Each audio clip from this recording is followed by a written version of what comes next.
De que en el mundo religioso es la oración principal y hasta hoy sirve como penitencia, como indulgencia y como perdón de pecados dentro del mundo católico. Cuando yo era monaguillo, yo he estado muchas veces y el cura, cada vez que alguien cometía algún pecado, le traía y le decía: bueno, tienes de penitencia 10 Padre Nuestro y 3 Ave María. Bueno, y con eso era el perdón del pecado. Es decir, que le daba la oportunidad de mañana hacer lo mismo o peor, porque era fácil hacer lo que te pedían en aquel momento. Pero yo, igual que usted, meditando en la palabra del Señor, qué es lo que quiere decirnos, qué es lo que quiere hablarnos, qué es lo que quiere enseñarnos, Dios nos enseña qué es lo que realmente Dios quería hacer, qué es lo que quería realmente Dios enseñarle a los apóstoles, qué quería enseñarnos a nosotros en este siglo XXI, que esa oración que Él enseñó era mucho más de lo que ellos piensan. No era la forma de poder perdonar tus pecados, sino que era mucho más importante que eso. Así que en el capítulo 11 aconteció, versículo 1, aconteció que estaba Jesús orando en un lugar. Cuando terminó, uno de sus discípulos le dijo: Señor, enséñanos a orar, como también Juan enseña a sus discípulos. Parece ser, cada vez que oímos que uno, no creáis que simplemente fue la idea de uno, sino que en todo el grupo de los 12 siempre había un portavoz de cuál era la idea. ¿Os acordáis el viernes que cuando le preguntaron Jesús a sus discípulos, le dice: ¿queréis iros? Hablaron ellos y salió Pedro y dijo: Pedro, esta verdad, ¿no? ¿Dónde vamos a ir si solo tú tienes palabras de vida eterna? Pero el contexto de que nos llevan esta tarde es que le hacen una pregunta a Jesús y le dice: enséñanos a orar como ora o como Juan enseña a los que están con él. Eso nos dice que Juan el Bautista enseñaba a aquellos de sus discípulos a orar, pero no era la misma oración que haces tú y yo. Era una oración que era una retórica de los Salmos, o del libro de Lamentaciones, o del libro de Eclesiastés, de alguno de ellos, pero no eran oraciones inspiradas por el Espíritu de quebranto y buscar el rostro de Dios.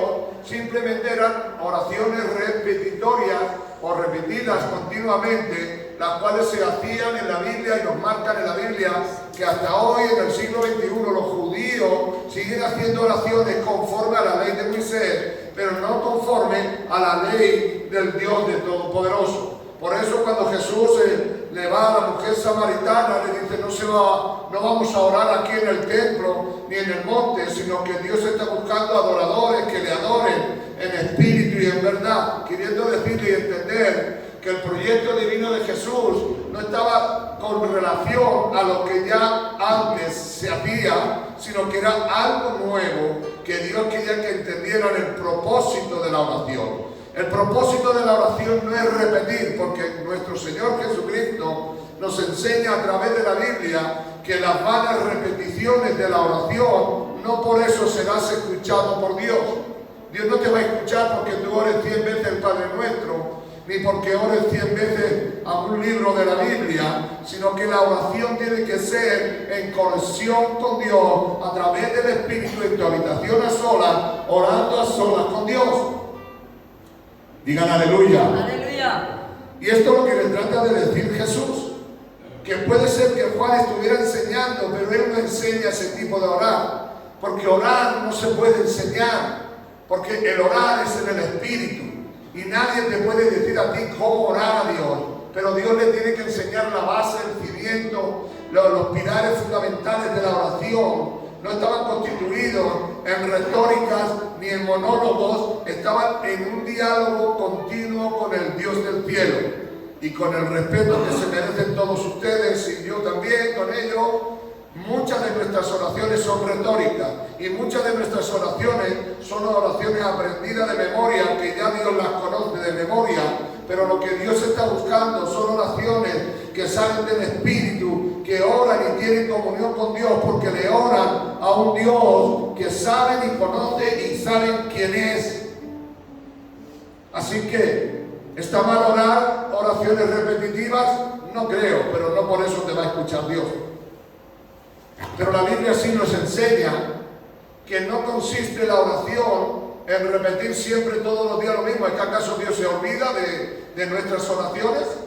¿Es que acaso nos invita a Dios a estar repitiendo todos los días el mismo asunto? No, la oración es algo que tiene que ser espontáneo, que sale de lo profundo del corazón, pero por naturaleza nosotros somos personas repetitivas en nuestras oraciones. Algunas veces sin saber quién es el que va a escuchar la oración. Algunas veces sin saber lo que le agrada o no le agrada el que va a ser el receptor de tu oración. Quiero ser sincero. ¿Me dejas ser sincero en esta tarde? Yo no estoy en contra de la oración repetitiva, ni estoy en contra de la oración que se ha aprendido de memoria. Estoy diciendo cómo es la oración que a Dios le gusta, es de lo profundo del corazón. Cuando dice que se mete en su cámara secreta y primero le alaba a Dios y después Dios lo justifica en la calle. Pero las oraciones que la mayoría de nosotros hacemos, digo mayoría entrando yo dentro de ese plan, son oraciones repetitivas y muy conocidas que algunas no las sabemos de memoria. Pero mirad cómo empieza el versículo 2. No voy a hablar de la oración en esta tarde. Voy a hablar de a quién oramos. Porque si no sabemos a quién oramos, la oración no tiene ningún poder. Así que el poder que tiene la oración es saber a quién le oras. Y al que le estás pidiendo tienes que saber quién es. Dice Jesús, y le dijo Jesús, cuando oréis, decid así: Padre nuestro que estás en los cielos. Le hace una pequeña énfasis para que entiendan qué es la oración. La oración no es orar por orar, sino primero le enseña que tienen un Padre, y el Padre está obligado a escuchar al Hijo aquellas peticiones que él tenga. El Padre tiene derecho a darle lo que le pide o no darle lo que le pide. Por eso lo más importante que le hace entender, tú tienes un Padre, y tu Padre no es como un Padre de aquí de la tierra, pues tu Padre está en el cielo. Y en el cielo es todo sí y en él amén. Quiere decir, le está dando a entender que la oración no es repetitiva, que la oración no es algo retórico, que la oración no es un monólogo. La oración se convierte en un diálogo donde tú hablas y a ti te hablan. Así que le enseña el primer punto importante de quién y a quién le ora. Dice tu Padre que está en los cielos. Le está diciendo a quien estáis orando, al quien le estáis pidiendo, es un Dios, un Padre, que tiene compasión de sus hijos. Y que si le pide un pan no le dará una serpiente. Si le pide un pan no le dará una piedra. Si le pide un pez no le dará una serpiente. Pues el Padre compasivo sabe hacerlo. Pero para que tú cuando le ores tienes que orar con un conocimiento a quién le estás orando. Le estás orando a un Padre celestial, un Padre que está en el cielo, un Padre que está allá arriba y que los ángeles, arcángeles le adoran. Y tú tienes que reconocer que tu oración es una oración que está llegando a alguien supremo, grandioso, el cual por su sola palabra se crearon los cielos y la tierra. Amén. Tienes que reconocer que ante Él se doblará toda rodilla. Tienes que entender que Él es el grande de los grandes entre todos los más grandes. ¡Aleluya! Amén. Así que cuando estás orando a tu Padre que está en los cielos. Amén. No estás orando a cualquier persona. Por eso cuando oramos de cualquier manera, ¿creéis que eso tiene valor? Para orar a Dios tiene que ser en un orden y en un respeto que Dios ha establecido que lo haga. Y que vayan hasta Él con temor y respeto. Igual que tú le hablas a tus padres, le estoy hablando de los de antes, los de ahora ya no sé cómo hablan. Pero los que le hablaban antes, hablaban con su padre con respeto y con temor, sabiendo por qué. Sabiendo que tu padre era lo que era, el padre, el jefe de la casa. y tú tenías que ir a Él con mucho respeto y con mucho temor. Así que la primera lección que le enseña Jesús a los discípulos es que tienen un Padre, pero este Padre no es como el de la tierra, este Padre está en el cielo. Y en el cielo, los ángeles, arcángeles, serafines, querubines, todos están a su servicio y le dicen, sí Señor, tú Señor, sí Señor, porque tú eres el dueño. Así que le hace entender una verdad, y la verdad más grande que le hace entender es que tienen un Padre y que es un Padre celestial, que es un Padre que está en los cielos, que no se implica con la sociedad, es un Padre que no se implica con la injusticia, es un Padre que no hace nada por hacer, sino que lo hace todo en el orden y en el respeto. Te pregunto en esta tarde, ¿oras con este conocimiento? ¿Oras a Dios con este conocimiento? ¿O simplemente oras a Dios? Cuando hay un hombre en el capítulo 6 del libro de Isaías, y este hombre es Isaías, cuando está orando y está buscando a Dios, de momento ve que la gloria de Dios viene a aquel lugar, en primer lugar que él piensa que se va a morir, porque está viendo la gloria de Dios. Pero tiene que bajar un ángel y quemarle la boca para que sus palabras sean palabras santas, palabras puras, porque se está refiriendo al más santo, al más puro y al más honesto de todos. Se está refiriendo al Dios creador del cielo y de la tierra. Así que esto quiero que te quede claro, que te quede patente en tu mente. No estás hablando a cualquier persona, estás hablando a tu Padre Celestial, en el cual dice en Juan capítulo 1, versículo 12, dice esto. ¿Y sabes lo que dice? Que tú y yo no somos generados ni por carne ni por sangre, sino por el Espíritu de Dios. Somos hechos hijos de Dios. Amén. Y si somos hijos, nos merecemos ese gran valor. Nos merecemos ese gran respeto delante de Dios. Nos merecemos que cuando nos acerquemos a Él lo hagamos con temor y temblor, sabiendo que Él puede hacer todas las cosas, que Él tiene poder para todas las cosas, que Él tiene poder para hacer y deshacer. Así que cuando Dios le enseña el primer principio más sólido para la oración: saber a quién te acerca. Desde hoy, cuando te pongas de rodillas, te estás acercando a tu Padre que está en los cielos, que no tiene ninguna comparación con nuestros padres que estaban en la tierra. Este Padre es recto, justo y verdadero. Segunda palabra que le enseña a Jesús: santificado sea su nombre. Cuidado. No tomarás el nombre de Dios en vano. Dios le está diciendo, el Dios que tú tienes es un Dios santo. Es un Dios santo. Y tú tienes que santificar su nombre. Así que cuando te dirijas a Él con mucho respeto, con mucho orden, sabiendo que tu Dios está apartado de toda suciedad, de todo aquello que esté inmundo. Cuando se acerca Isaías, cuando se acerca David en el capítulo 51 de los Salmos, se acerca con mucho temor y con mucho respeto. En pecado fui engendrado, yo siempre he hecho lo malo, pero vengo delante de ti para que tengas misericordia de mí. Dice, límpiame con hisopo y seré más blanco que la nieve. Quita el pecado que hay en mí que me impide poder honrarte, poder glorificarte. Porque cuando yo me acerco a ti y yo sé lo sucio que soy o lo limpio que no estoy, vengo delante de ti para que clarifique y haga resplandecer tu rostro sobre mí. Yo tengo que reconocer que al que estoy orando es al Dios santificado, apartado del mal para servir al bien. Dice, santificado sea tu nombre. Hoy se ha convertido en un cachondeo. La gente dice delante del Señor. Eso es un pecado horrible, es el segundo pecado. Primero amarás a Dios y el segundo no tomarás el nombre de Dios en vano. ¿Qué tiene que ver en un partido de fútbol y tú digas delante de Dios que estaba yendo el fútbol? ¿A qué le importa? ¿Y por qué mercas a Dios? Mezclas a Dios en este sentido. Así que cuando tú ores a Dios, sabes que tienes un Padre en el cielo. Y el segundo punto, que el Padre que tú tienes es santo. Y que siempre que te refresques o te refresques el nombre de Dios, tienes que tenerlo. ¿Sabéis que, hermano, que en ningún sitio de la Biblia existe el nombre de Dios? El nombre de Dios no se puede pronunciar porque no tiene vocales. Así que lo más parecido al nombre de Dios es Yahweh, Yahweh, Yahweh. Pero porque le han puesto letras. No se puede, ¿sabéis por qué? Para que nadie tomara el nombre de Dios en vano. Para que nadie pudiera pronunciar el nombre de Dios, porque el nombre de Dios es algo tan grande. Uno le dice Jehová de los ejércitos, pero eso era para el pueblo de Israel. Otro Jehová Jireh, otro Jehová Salón y tantas otras. Pero eso solamente son nombres que se pusieron.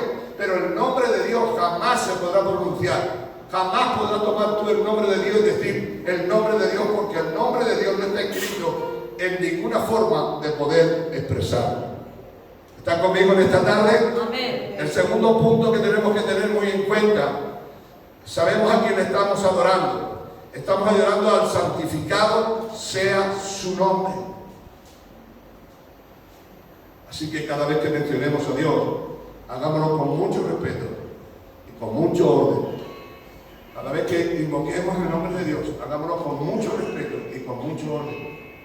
Porque Dios entiende que entender que Dios es fiel y verdadero. Dios es el Dios de proyecto, de visión. Así que cada vez que oraba, le dice a los discípulos, yo no soy como Juan, que enseña cosas para tener ahí ideas. Por eso en Israel había grandes oradores. Oradores eran aquellas personas que públicamente tenían un lenguaje y un desparpajo tremendo. Como hoy hay predicadores con un desparpajo tremendo. Pero no quiere decir eso que tengan a Dios. Simplemente son personas que dicen como los loros, repiten, pero no tienen espíritu ni tienen consistencia en la verdad. Así que tenemos dos verdades. Tenemos un Padre que está en los cielos y un Padre que es santo y que su nombre no se puede mencionar por mencionar. Siempre que se mencione el nombre de Dios, que tenga solidez. Vamos a ver el tercer punto que le enseña. Dice, venga tu reino. Una de las cosas que Dios quería hacerle entender al pueblo de Israel, o a los cristianos de aquella época, es que un día vendría el reino de Dios a esta tierra. Es que esta tierra, aunque ahora están como ovejas sin pastor, aunque en esta tierra nadie gobierna, la gente olvida que Dios está en su trono y que sigue gobernando. Venga a nosotros tu reino, para que el reino de Dios se establezca, para que el reino de Dios esté entre nosotros. Tenemos que tener a Jesús presente en todos nuestros hechos y en toda nuestra manera de vivir y en toda manera de actuar. El reino de Dios está hablando del reino de la justicia que Jesús vino a implantar en esta tierra. Ya que había un reino que no estaba Jesús como Señor y Rey, Él le hace entender que deben de orar porque venga el reino de Dios, venga la justicia de Dios, venga la paz de Dios, venga el amor de Dios, porque el reino de Dios está constituido en paz, gozo, felicidad y bondad. Está pidiendo, venga a nosotros tu reino. Y en nuestras oraciones y en nuestro deseo tenemos que desear que Jesús reine en el mundo en el que vivimos. Que Jesús sea el rey de todos los que estamos en este lugar y en el mundo entero. Así que dice, venga a nosotros tu reino. La segunda palabra que dice es muy importante. Hágase tu voluntad. Siempre que nosotros oremos, pidamos, hablemos, tenemos que depender siempre de la voluntad de Dios. Hay cosas que a mí me interesan, hay cosas que a ti te interesan, hay cosas que le pedimos a Dios, pero siempre la última palabra la tiene Dios. Amén.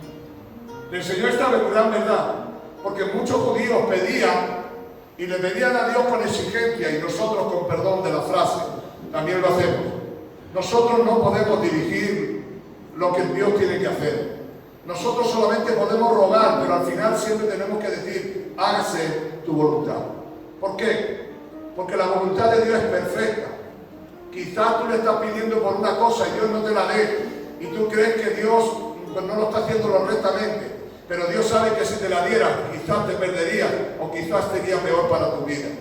Yo no lo entiendo, porque yo no soy el que entiende esto, pero la Biblia te dice sencillamente, hágase tu voluntad. La voluntad de Dios es tan importante en todos nuestros hechos y en todo nuestro caminar y en nuestro andar, que si la voluntad de Dios no está por encima de la nuestra, seremos fracasados, seremos personas que estaremos tropezando continuamente. Tenemos que entender siempre, hermano, que la voluntad de Dios es por encima de la voluntad del hombre, porque el hombre pide, el hombre desea, el hombre anhela, pero Dios conoce el fin de esto. ¿Sabéis por qué? Porque nuestro Dios es eterno y Él conoce el principio y Él conoce el final. Tú le estás pidiendo porque eres finito, pero Dios es infinito, conoce todas las cosas y sabes que si te diera esto fracasarías también. Por eso siempre Dios nos recuerda a nosotros, al hablar con Él: Señor, este es mi deseo, este es mi anhelo, pero al final tienes que decir: hágase tu voluntad. Pero hermano, yo estoy pidiendo por una sanidad de un enfermo, pero al final tengo que decir: hágase tu voluntad. Mi voluntad es que se sane, mi voluntad es que se sane, pero yo no soy Dios. Dios tiene su propia voluntad. Y os digo una por si la ignoráis: Dios pocas veces en la Biblia ha cambiado de situación. Hubo un rey que oró, Ezequiel, y le oró y rogó y le dijo: acuérdate de mí. Y el Señor, ¿sabe lo que le dijo? Te voy a añadir 15 años. ¿Lo saben ustedes o no? ¿Cuántos lo saben esa historia? Y dice que le añadió 15 años, pero ¿sabe lo que sucedió? Que este rey se desmadró. Este rey no vivió conforme al proyecto de Dios. Entonces vino juicio de parte de Dios y le dijo: Dios, ¿sabes que todo esto que tú has dejado entrar a Israel destruirá? ¿Sabes quién dejó entrar? Al rey Nabucodonosor. Y enseñó todos los tesoros. ¿Y sabes lo que le dijo Dios? Este matará a todos. Al final destruirá todo. Aleluya. Amén. ¿Por qué? Porque tenemos que esperar siempre: hágase tu voluntad. Ahora mirad cuál es la voluntad de Dios. Como en el cielo, así también en la tierra. La voluntad de Dios en el cielo, por si algunos ignoramos, es sí y amén. Y decir, lo que Dios dice se hace. Por eso no nos deja a nosotros ni siquiera una pista para que nosotros dudemos de este lugar. Dice: así como se hace en el cielo, que se haga también en la tierra la voluntad de Dios. En el cielo, cuando Dios manda algo, no hay nadie que le resista, no hay nadie que se rebele. Hubo uno que se rebeló y fue lanzado del cielo a la tierra o a las potestades del aire. Satanás se rebeló contra Dios y Dios no le perdonó, lo echó fuera, porque se había rebelado contra el Dios del cielo. Que dice: allí no seremos robots, ni seremos autómatas. Allí somos personas que tendremos razonamiento y que tendremos discernimiento y que podremos escoger entre el bien y el mal. Pero hay un momento que al final de todo, el que no haga la voluntad de Dios no estará ni permanecerá con Dios. Cuando oremos de tal manera que se haga la voluntad de Dios, así como se hace en el cielo. En el cielo siempre se hace la voluntad de Dios. En el cielo siempre Dios tiene la última palabra. En el cielo lo que Dios se dice, se hace. Esto es lo que nosotros debemos de hacer. Jesús, siendo Dios, se quitó el traje de Dios, lo colgó en una percha y se hizo semejante a los hombres. Y por si alguno lo ignora, jamás Dios, jamás Jesús cogió el traje hasta que no murió y resucitó. Jesús dice una frase muy importante: a mí nadie me quita la vida, sino que yo voluntariamente la quito y me la cojo. Hay algo que yo debo de entender de parte de Dios. A Jesús lo mataron, por supuesto, pero se dejó matar, porque nadie podía matar a Jesús. Así que una de las cosas que nos enseña, una de las verdades que nos quiere traer Dios a la memoria, y le dice a sus discípulos: cuando oréis, orad siempre que se haga la voluntad de Dios, pero como se hace en el cielo y no en la tierra. Porque en la tierra tenemos 1001 voluntad, pero en el cielo solo hay una: la voluntad del Dios Todopoderoso. Ahora lo hace un refresco para que entendamos que nosotros también tenemos necesidades. Está hablando primero del Padre. La otra cosa que le dice: el pan nuestro de cada día, dánoslo hoy. La dependencia de nuestro alimento tiene que ser Dios. Dios tiene que ser el proveedor de nosotros. Por eso Jesús nos cuenta aquella historia, que por qué nos afanamos por lo que comemos, por lo que vestimos o por lo que cantamos. Hoy tú y yo no podemos afanarnos, porque dice Dios: busca primero el reino de Dios y su justicia, y todas las cosas serán añadidas. Aquí nos enseña una verdad en esta, y esta verdad es tremenda, que tú cada día debes de pedirle a Dios la necesidad, pero no debes de afanarte ni preocuparte. Nos llama a una confianza por completo en Dios, una confianza sincera. Tú no puedes ver nada en la mesa, Tú puedes ver que la mesa está vacía, que no hay pan, pero tú tienes que darle gracias a Dios, porque Dios promoverá para que haya pan en esa mesa. En una época muy difícil del profeta Jeremías, dice que había un hambre tan terrible, tan horrorífica, que las mujeres se comían a sus propios hijos. Eso está en el libro de Lamentaciones. Dice que se comían a sus propios hijos. Y dice que yendo de los profetas, dice que había tanta hambre que no había comida. Y cuando no había comida, dice que mandaron a uno y trajeron calabazas. Hicieron un potaje de calabaza y le echaron harina, la harina que tenían. Pero ¿sabe lo que sucedió? Que cuando vieron lo que habían echado allí, hubo uno que entendía del campo, que era por lo que se ve agricultor, o era labriego, y dijo: ¡ay! Muerte en la olla. Las calabazas son venenosas. Pero escúcheme, Jeremías hace así, un polvito, y hace por la olla, y dice: venga, ya podéis comer, esto está santificado. Había que tener fe, ¿sí o no? Pero yo creo que Jeremías fue el primero que comió. Creo que fue. Estamos hablando del profeta Eliseo. Eliseo. Hizo así y todos comieron. Pero yo creo, lo digo de todo corazón, que era el primero en comer fue Eliseo. No tuvo miedo. Comió, se lo comió. ¿Qué quiero decir con esto? Que usted y yo debemos de pedir y Dios tiene que proveer. Digan conmigo: yo pediré y Dios proveerá. El pan nuestro de cada día, dándolo hoy. Y si hoy no te lo da, es porque hoy era el día de ayuno. Mañana seguramente aparecerá. Porque Dios nunca falla. Dios nunca falla.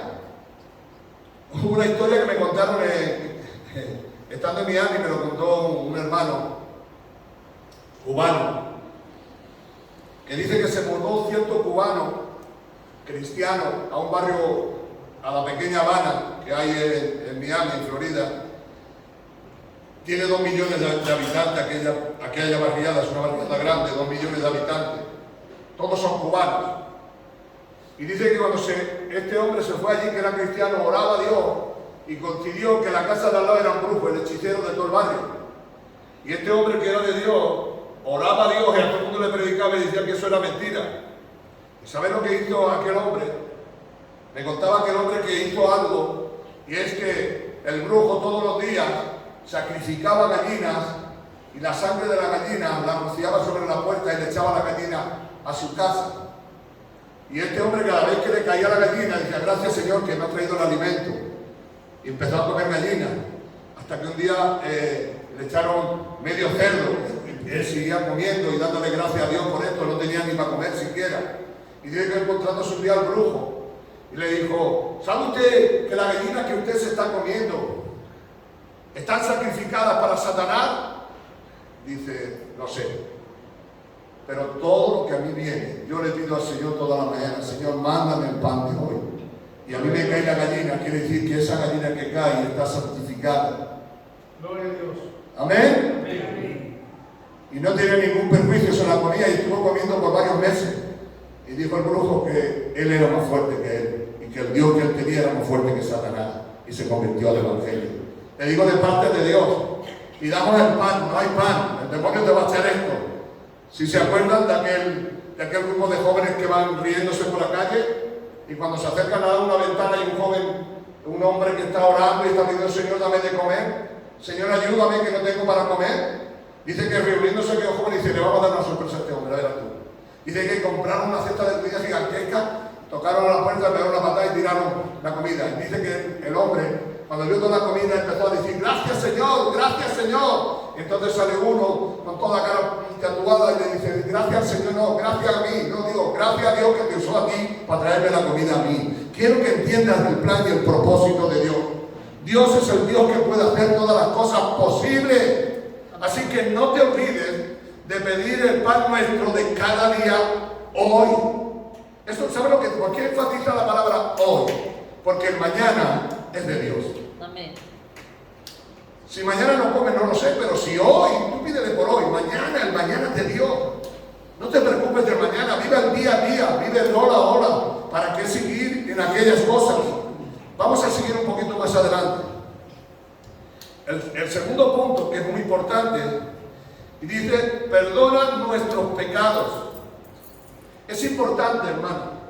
La oración es importante, que en toda la oración ores, porque al Dios que le estás pidiendo le ofendes.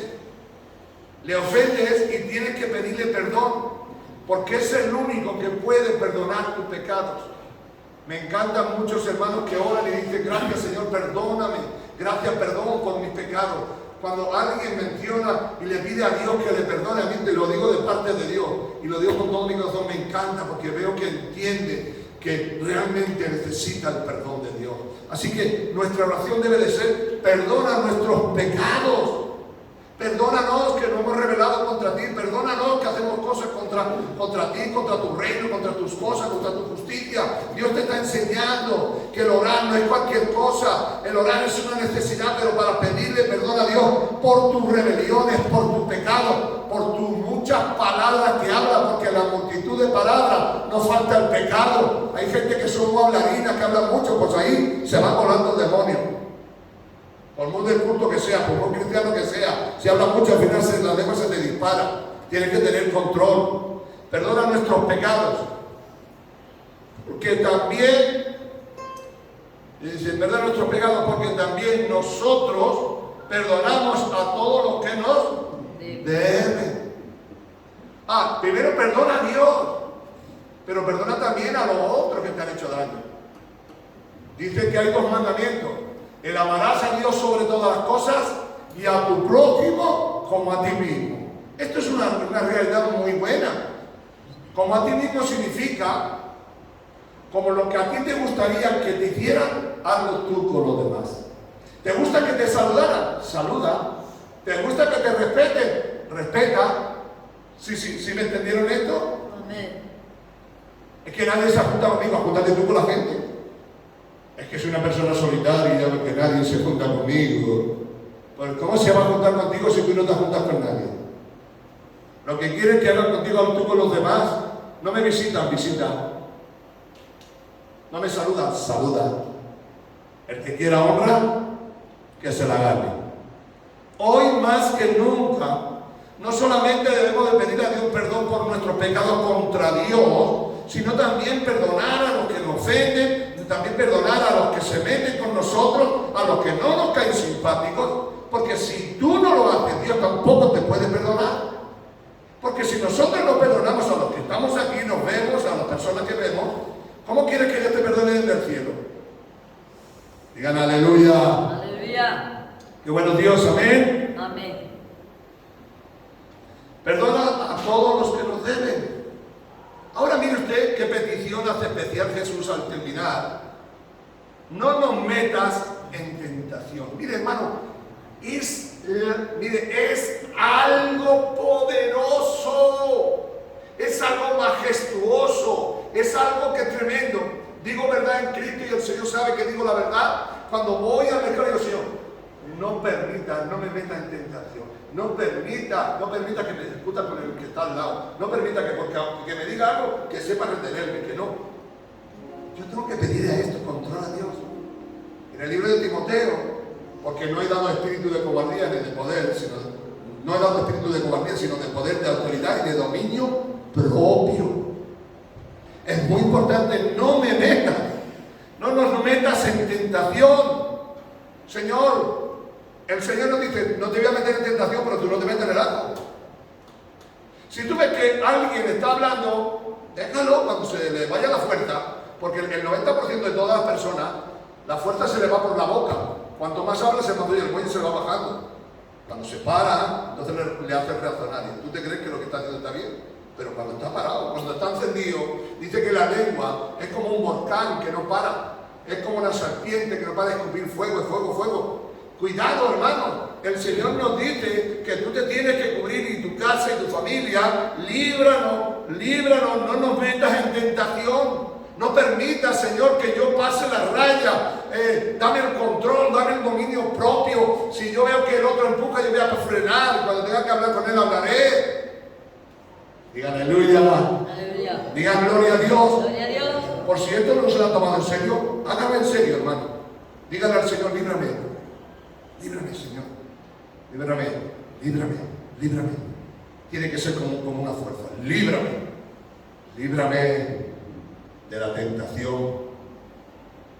Líbrame de ese momento difícil. Que cuando pase, porque va a pasar, líbrame de no entrar al trapo, de saber estar en mi lugar. Y después dice, más, líbranos del mal. Está hablando de otro mal.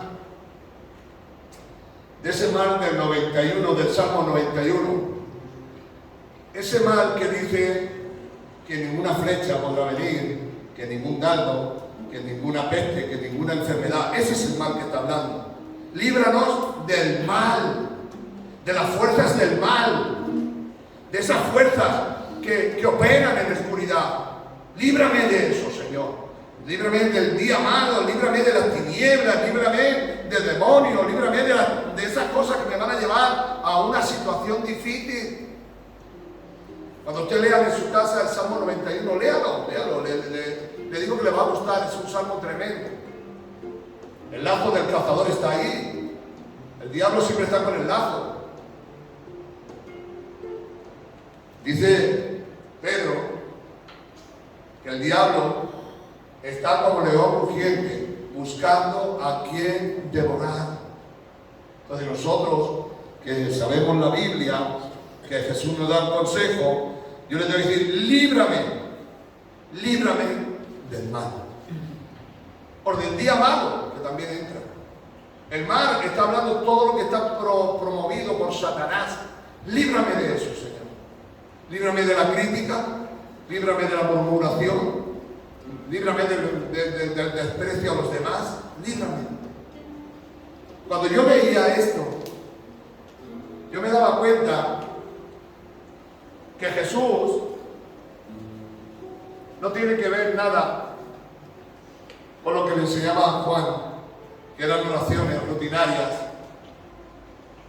oraciones que le hacían ya por sus antepasados, que cogían y leían un salmo, o leían el libro de Lamentaciones, que continuamente, que por eso está el muro de las lamentaciones, donde se lamentaban y se lamentaban, pero no hacían nada, porque no perdonaban a sus enemigos, porque no le pedían perdón a Dios, porque no dependían de Dios. Hoy por hoy los judíos son los más ricos del mundo. Han hecho algo que fueron sabios, son joyeros, peleteros y directores de cine y abogados. El 90% son gente que tiene mucha economía. ¿Sabéis por qué? Porque una de las cosas que hacen es que cuando abren una tienda a los judíos, le obligan a todo el mundo de todo el barrio a comprarle cosas hasta que ese hombre se establezca. Quiere decir, todos tienen que comprar en la comunidad, le tienen que comprar a los judíos hasta que esa tienda florezca. Ya después apoyan a otros. Esto es bueno, porque ellos entienden que tienen que ayudar, pero sin embargo no entienden la verdad de Dios. Hoy el Señor nos quiere enseñar algo. ¿Y sabéis lo que nos quiere enseñar el Señor? Que orar no es cantar y coser. Orar es serio. Así que cuando vemos gente orando, le pedimos a Dios, una de las cosas que yo le pido, le digo, Señor, ojalá reconozca que tiene un Padre en el cielo, y que es santo y que es puro. Ojalá lo conozcan. Ojalá que santifiquen tu nombre, que te pidan que vengas tu reino, que se haga tu voluntad así en el cielo, que se pueda hacer también en la tierra. Que venga tu reino, que venga tu reino. Son oraciones poderosas, por supuesto, pero este es el principio para que tú ores. Este es el fundamento para que nosotros pidamos. Este es el fundamento para que nosotros reprendamos el poder de Satanás. Líbrame del mal, apártame de la tentación, para que yo sea un hombre cabal y entero y verdadero. Si seguís leyendo, le habla muchas cosas, pero yo realmente lo que meditaba en esta palabra era en la importancia de saber a quién oramos. Este sería el título de la prédica, saber a quién oramos. Hoy más que nunca, si no sabemos a quién oramos, estaremos orando como los del mundo, que pueden orar a la Virgen del Carmen, o pueden orar a San José, o le pueden orar hasta el mismo Papa. Más aún, le pueden orar a cualquier santo, a cualquier virgen. Una de las cosas que ha dicho el Papa ahora, que él no se va a meter en nada para que pueda adorar quien quiera. Si hay una virgen que ha aparecido en el monte fulano, tú adórale. El problema es que le adoren a alguien. Pero yo y tú tenemos claro que Jesús nos dejó los pilares fundamentales para que seamos hombres y mujeres para alcanzar la oración. Le invito a que cierre sus ojos y a partir de ahora sepamos a quién oramos. Padre, te doy gracias en este día por tu amor, por enviar a tu Hijo a la tierra y enseñarnos a orar. Ese pan nuestro de cada día lo necesitamos. Tú sabes que necesitamos el pan de cada día, tanto natural como espiritual.